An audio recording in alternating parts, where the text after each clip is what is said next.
My name is Alice Paulus, and this is part of my story. When I was 7 years old, my mother, brother, and maternal grandmother died within 4 months in 1931.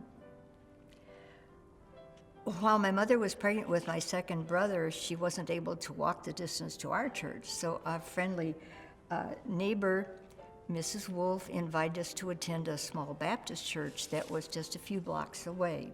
When I was 13, I was at the Baptist church, and that's when I found the Lord and gave my life to Him. But I didn't get baptized right away because I was so afraid of water. At 18, I married to escape my stepmother, and we moved to rural Iowa. And God gave us 3 sons and a daughter, so I was kind of busy, I had my hands full. By 1961, my husband was senior construction inspector for Los Angeles County Flood Control. He was down in a trench inspecting, and the crane operator did not get the signal to hold, and they dumped 3,000 pounds of rock down on him. I broke his back in 2 places. After 2 major surgeries, he spent 6 months at home in a hospital bed and had to learn to walk again,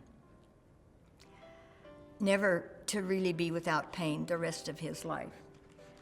Also that year, 1961, on April 1st, 1961, our oldest son, Don, 18 years old, riding his bicycle home from his part-time job. He was killed by a hit-and-run drunk driver. The man was driving a vehicle owned by his employer, Firestone Rubber, and Virgil Taylor was chief of security at Firestone. And Billy and Virgil Taylor were the youth leaders here at La Mirada First Christian Church.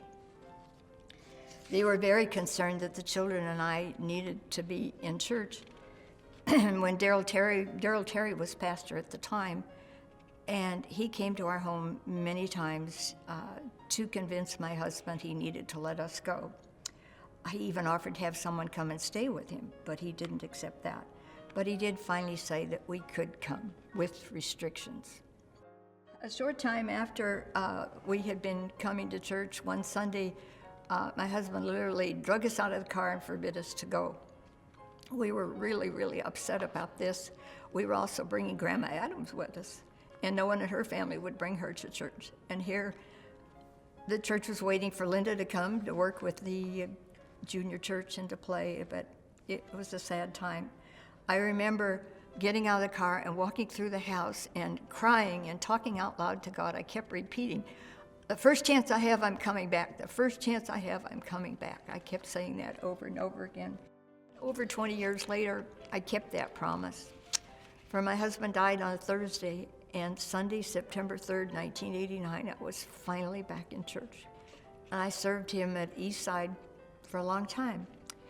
But in 1995, he convinced me I had to forgive the man that killed my son and forgive others. Oh, that was really a big order. I didn't think I could do it. But I'm here to tell you I'm eternally grateful for His precious grace that saw me through that forgiveness program.